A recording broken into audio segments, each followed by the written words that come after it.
I'm a 35-year-old office worker, married to Kevin, who's 6 years my senior. Our marriage spans 9 years, but currently, I find myself residing with my mom due to certain circumstances. Let me unravel the events leading to this arrangement. 4 years ago, Kevin and I embarked on building our dream home. However, financial constraints loomed large as Kevin had recently transitioned jobs, leaving us with scant savings and a modest income. His previous workplace subjected him to incessant workplace toxicity, triggering sleep disturbances and rendering him unable to continue working. Seeking solace, he sought psychiatric help and took a hiatus of 3 months, yet his recovery proved elusive. Eventually, he made the difficult decision to resign. During this period, I became the sole breadwinner. With time, Kevin's condition improved. He regained his appetite, normalized his sleep patterns, and earned the approval of his psychiatrist for his remarkable progress. The vibrant, affectionate Kevin I knew returned. Eager to re-enter the workforce, he'd embarked on a job hunt. Despite encountering hurdles due to his past mental health struggles, his tenure at the large corporation proved advantageous in securing a position at a smaller firm. Though the paycheck paled in comparison to his previous earnings, the opportunity to work in his desired field brought him joy. Witnessing his renewed sense of purpose filled me with happiness, knowing that he found fulfillment in his professional endeavors once again. We harbored hopes of starting a family, but the practicalities of life loomed large. Knowing that our financial stability relied on my continued employment, I pressed on with my career. Besides, I found immense fulfillment in my work, and Kevin and I mutually agreed to postpone parenthood. With just the two of us, life unfolded peacefully until tragedy struck. My mother, Sarah, was involved in a car accident that left her paralyzed, reliant on a wheelchair for mobility. Having lost my father during my middle school years, Sarah had been living independently ever since. However, our family home, aged and laden with stairs, proved unsuitable for her new circumstances. It was then that Kevin proposed a solution. Let's live together. Sarah and I were taken aback by his unexpected generosity, yet deeply touched by his compassion. Given Kevin's recent job transition, uncertainties clouded our future, but we resolved to explore our options. Despite facing hurdles due to Kevin's short tenure at his current job, we remained steadfast in our pursuit. After navigating through numerous rejections, we finally secured a mortgage approval from a sympathetic lender. With unwavering determination, we purchased our envisioned haven, a home adorned with the fragrance of wood, boasting sturdy beams, custom storage solutions, a kitchen tailored to my needs, and spacious cypress flooring. Crucially, it was a single-story, wheelchair-accessible sanctuary, perfectly suited for comfortable living. The anticipation of our new home being constructed filled us with excitement, prompting us to visit the construction site daily. Upon its completion, our meticulously planned abode boasted a spacious yard, offering my mother, who now rarely ventured outdoors, a sunny spot for relaxation. However, there was a twist concerning the land it sat upon. Endowed to us by Kevin's revered grandfather, who held Kevin in high esteem, it held sentimental value beyond measure. Though Kevin's family wasn't affluent, his grandfather, upon learning of his cancer diagnosis, began dispersing his assets, bequeathing us the largest parcel of land. Receiving such a gift felt akin to winning the lottery, yet the plot's proximity to Kevin's family home, merely a 10-minute stroll away, raised eyebrows. When we disclosed our plan for my mother to move in with us, Kevin's sister's reaction was one of derision. Her incredulous query, "Why is your mother moving in too? How shameless is your family?" stung deeply. Kevin's mother's disapproving remarks about my background and the burden she perceived my mother to be echoed this sentiment, branding me as a source of misfortune. Despite the hurtful remarks, Kevin staunchly defended us, asserting that the land was a gift from his grandfather, not subject to scrutiny or reproach. Kevin's family's demeanor, marked by cruelty and disdain, starkly contrasted his innate kindness. He often likened himself to a beautiful flower emerging from murky waters, learning from their negativity how not to be. Kevin believed his grandfather bestowed the land upon us with the expectation that we care for his mother in her twilight years, a duty he embraced wholeheartedly. Other beneficiaries received smaller parcels, such as Kevin's sister, who inherited a lucrative parking lot nearby. Though the prospect of a steady income was enticing, we remained grateful for the gift bestowed upon us, utilizing it to offset construction costs and facilitate our loan acquisition. When our home was finally completed, we extended an invitation to Kevin's mother and sister's family for a visit. However, our excitement soon turned sour as their behavior left much to be desired. The builders informed us that they had made several unannounced visits to the house, arriving late without so much as an apology. Asserting a sense of entitlement, they proclaimed, "This is kind of like Grandpa's house, so it's like our house too." Kevin's sister's arrival, accompanied by muddy shoes, further soured the atmosphere. Disregarding our offered slippers, she cavalierly traipsed through the house, declaring it smelled nice and dismissing the need for air fresheners. When I gently suggested using slippers to preserve the cleanliness of the floors, her response was dismissive, scoffing at the notion as too much trouble. The discomfort only escalated when they expressed an interest in my mother's spacious and sunny room, with Kevin's mother audaciously declaring her desire to claim it as her own. In a shocking display of insensitivity, she remarked to my mother, "You were lucky to have that accident, weren't you? Thanks to being paralyzed, you moved from that old shack to this nice house. Isn't that a lucky turn of events?" Kevin, unable to tolerate their callous remarks, intervened with a stern demand for an apology. Despite their attempts to deflect and justify their behavior, Kevin remained steadfast, refusing to excuse their lack of decency. Witnessing the confrontation unfold, my mother expressed her gratitude for Kevin's kindness, diffusing the tension with her humility. As Kevin's mother and sister-in-law departed, leaving behind a lingering sense of resentment, my mother offered her apologies for any disruption caused. In a display of unwavering support, Kevin shouldered the blame, expressing his embarrassment over their behavior and reaffirming his gratitude for our shared living arrangement. Moved by Kevin's kindness, my mother was overcome with emotion, highlighting the strength of our bond amidst the trials posed by his family's demeanor. Living in close proximity to Kevin's parents meant that our neighbors had known us for years, their kindness a familiar comfort in our lives. As we settled into our new home over the course of 4 months, I noticed a glimmer of joy returning to my mother's eyes.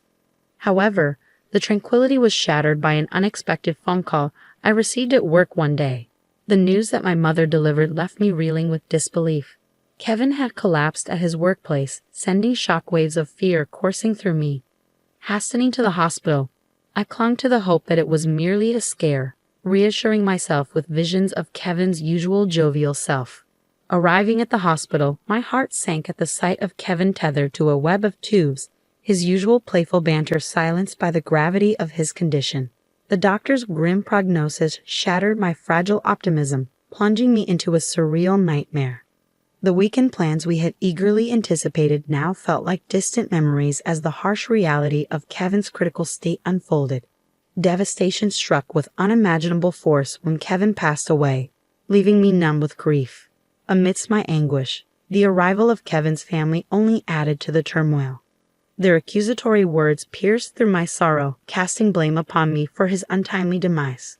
Bereft of the strength to defend myself, I crumbled under the weight of their accusations. It was my own mother's arrival, consumed by grief, that finally unleashed the floodgates of my tears. Together we mourned the loss of Kevin, our shared sorrow a poignant reminder of the love we had lost. Yet, even in our darkest hour, Kevin's mother's callous remarks echoed with cruelty, severing whatever remnants of familial ties remained. With a final, disdainful parting, she left us to grapple with our grief alone. The somber task of arranging Kevin's funeral fell upon us, and we found ourselves at the funeral home alongside a funeral director. The news of Kevin's passing from a brain hemorrhage felt surreal, especially considering he had been his usual self just that morning.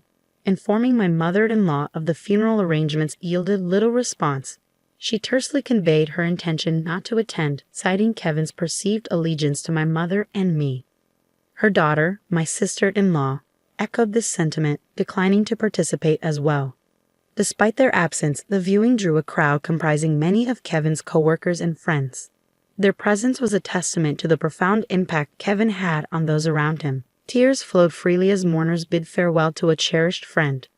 The funeral itself was a poignant affair, underscoring the depth of love and affection that surrounded Kevin. Amidst the grief, I found solace in the company of those who shared in my sorrow, grateful for the opportunity to spend the day honoring the memory of my beloved husband.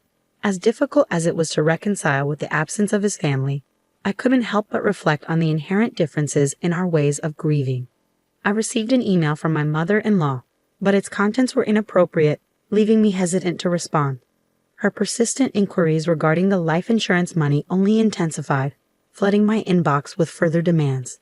Feeling overwhelmed, I opted to ignore her messages, unwilling to engage with the topic at that moment. Upon returning home, a peculiar sight greeted us. A light illuminated from within, contrary to our usual practice of switching off all lights before leaving. My mother, Sarah, expressed confusion, assuming we had overlooked this detail in our haste. As I unlocked the door, the sound of the TV emanated from within, adding to our bewilderment. Entering cautiously, we were met with the unexpected sight of my sister-in-law and her husband seated in the living room amidst unfamiliar furnishings and boxes. Struck speechless by the intrusion, I struggled to comprehend the situation unfolding before us. My sister-in-law's flippant remark about our sudden arrival only compounded the confusion, leaving us grasping for answers amidst the surreal scene. "We're taking over this house. Pack your things and leave," declared my sister-in-law, her words landing like a blow to our senses. My mother and I stood frozen in disbelief, struggling to comprehend the audacity of her command. Demanding an explanation for the sudden disappearance of our furniture and belongings, she brushed off our concerns with callous indifference. According to her, a resale company had swooped in, deeming our possessions worthy of resale. Nonchalantly, she revealed that they had profited from our loss, using the proceeds to furnish the house anew. Dismissing our attachment to our belongings as trivial, she mocked our dismay, insinuating that our modest possessions reflected either a minimalist lifestyle or financial hardship. The furniture, meticulously chosen by my husband and me, held sentimental value beyond measure, making their callous disregard all the more unbearable. Fury ignited within me, mirrored by my mother's flushed complexion, though shock rendered her speechless. Refusing to succumb to their audacious act, I swiftly reached out to the resale company, determined to reclaim what was rightfully ours. After outlining the situation, the resale company agreed to categorize our missing items as stolen and facilitate their return. Dealing with such turmoil in the wake of my husband's passing felt like an unbearable burden. I harbored no desire to maintain any semblance of a relationship with his family, yet the house held cherished memories of him that I couldn't bear to leave behind. As I grappled with conflicting emotions, my mother's quiet voice broke through the turmoil. "What would Kevin say if he were here?" she posed softly. Reflecting on his words, I realized he would likely advise us to leave. Kevin often emphasized the importance of surrounding oneself with understanding individuals, recognizing that some would never grasp our perspective, no matter our efforts. Ironically, he had been referring to his own mother and sister. Accepting the inevitability of their interference if we stayed, I swiftly secured a lease for an accessible apartment. Surprised by my prompt decision, my mother stood by my side as we arranged for our belongings to be held by the resale company temporarily, before being relocated to our new abode. 3 days later, in exchange for vacating the premises, I extracted a promise from my mother-in-law and sister-in-law to sever all ties with us. It was a necessary step towards reclaiming our peace and autonomy in the wake of Kevin's absence. Thus began a new chapter in our lives, my mother and I settling into our apartment without Kevin. It came to light that Kevin had taken out multiple life insurance policies, almost obsessively so. His playful jests about us becoming wealthy in the event of his passing now seemed prophetic. True to his words, he had ensured that we would be financially secure for the rest of our days. When we purchased the house, Kevin's inability to secure a mortgage prompted me, as the primary breadwinner in a major corporation, to acquire it in my name. It was a precautionary measure to safeguard against the burden of shouldering a mortgage for a house I might not inhabit if tragedy struck first. According to our agreement, the house would be auctioned off if the mortgage remained unpaid for 4 months. As time elapsed, my call log became inundated with persistent calls from my sister-in-law, Emily, and mother-in-law, Maria. Their relentless pursuit was reminiscent of a chilling horror movie, fueling a sense of apprehension within me. Yielding to their incessant attempts to reach me, I finally answered the phone. Their fury erupted upon learning that the house was slated for sale. Attempting to return, they were met with a seizure notice, bearing their entry. Emily and her husband had vacated their apartment following Kevin's passing, with Emily even resigning from her job. In a desperate bid to alleviate their homelessness, I suggested they return to their parents' house. To my astonishment, Maria had become ensnared in a gambling addiction, resulting in the sale of her own home. Unbeknownst to me, they had been cohabiting for the past 5 months. Furthermore, I learned that they had disposed of their primary source of income, a parking lot adjacent to the train station, long ago. Now, Maria and Emily's family found themselves completely destitute and without shelter. When Maria extended an apology and a plea for financial assistance, I made the difficult decision to sever ties, asserting that it was best for us to maintain distance given the perceived misfortune that seemed to follow. Despite her muted response, I couldn't help but wonder who truly bore the brunt of bad luck in our situation. Refusing to lend a single cent, I was met with Emily's enraged outburst, branding me as a devil and demanding immediate payment. I promptly ended the call, firm in my resolve. In reality, I had engaged a lawyer over the past 5 months to expedite the auction of the house, an unconventional but necessary step to secure closure. Fortunately, the process unfolded without significant complications, granting our family a fleeting sense of peace. With the proceeds from the sale and the financial security Kevin had left behind, my mother and I embarked on a new chapter. Eschewing the need for a large house, we prioritized safety and tranquility, opting for a condominium with minimal noise disturbance. Recalling my husband's vision for our home, I saw a place where my mother-in-law could indulge in her love for reading and bask in the sun. Though smaller in size, the condo boasted a spacious balcony reminiscent of the courtyard Kevin had envisioned, providing a serene space for relaxation. The sale of the house, coupled with the unexpected windfall from Kevin's inheritance, provided us with the means to move forward, signaling a fresh start for my mother and me. In the wake of Kevin's passing, I made the deliberate choice to invest in a luxurious condominium known for its top-notch security features, a decision I'm certain would have brought my cautious husband, Kevin, peace of mind. The sense of security and tranquility offered by our new home is truly priceless, especially considering the tumultuous experiences with my in-laws.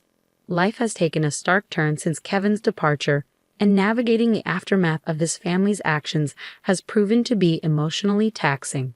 Following the auction of the house, Kevin's mother, Maria, and sister found themselves displaced, ultimately resorting to public housing after failed attempts to secure financial aid. Unfortunately, their transition to communal living has been marred by a continuation of their old habits. Despite their efforts to adapt, including seeking assistance from neighbors, their presence in public housing has been marked by disturbances that have begun to unsettle the community. From hosting barbecues on their modest balcony to engaging in frequent loud arguments, their disregard for communal harmony has become increasingly evident. Such thoughtlessness, coupled with their financial woes, underscores a long-standing pattern of behavior characterized by a lack of consideration for others' comfort. Their disruptive actions serve as a stark reminder of the challenges we faced in the aftermath of Kevin's passing, further emphasizing the importance of finding solace and security in our new home. Since my sister-in-law's husband departed, she and Maria have been left to navigate their challenges alone. Their tumultuous situation stands in stark contrast to the tranquil and stable life my mother and I now enjoy. While both households consist of 2 individuals, the atmosphere couldn't be more different. Mine is a haven of peace, whereas theirs is fraught with conflict and tension. The disruptive nature of their living arrangements has reached a tipping point, prompting concerned neighbors to unite in an effort to remove them from the premises. It serves as a sobering reminder that regardless of location, being a disturbance can swiftly lead to being unwelcome. Contemplating these unfolding events, I find resonance in the adage, "What goes around comes around." My aspiration now is to carve out a serene and uneventful existence, far removed from the tumultuous dramas of my former familial ties. I envision Kevin observing from beyond, perhaps with a mix of emotions as he witnesses the ongoing chaos perpetuated by his relatives. In contrast to the tranquility he cherished in life, my path forward is marked by a steadfast commitment to lead a life devoid of turmoil or disruption. It's my solemn pledge to honor Kevin's memory not just through words, but through deliberate actions. He epitomized the ethos of a life well lived, surrounded by individuals who fostered joy and understanding. Despite the complexities of the family dynamics left in his wake, I remain resolute in my pursuit of positivity and peace. With each step forward, I strive to embody the essence of Kevin's legacy, cultivating an environment characterized by harmony and goodwill. The decision to purchase this condominium transcended mere relocation. It symbolized the creation of a sanctuary where my mother and I could find solace and security. Amidst the tranquility, order, and absence of turmoil, we relish in each other's company and embrace the moments that truly matter. Though smaller in size compared to our former residence, every nook and cranny of this new abode holds significance, every instance of quietude cherished. Through this journey, I've gleaned invaluable lessons in resilience and the art of pressing forward. Fond recollections of Kevin, brimming with love and laughter, serve as a guiding light, inspiring me to embrace life with authenticity and compassion. His legacy of kindness serves as a beacon, urging me to ensure that his spirit lives on through acts of empathy and generosity. In honoring his memory, I find solace in the pursuit of a life well lived. Amidst the tranquility of our chosen refuge, I am steadfast in my commitment to not only live for myself, but to embody the values that would make Kevin proud.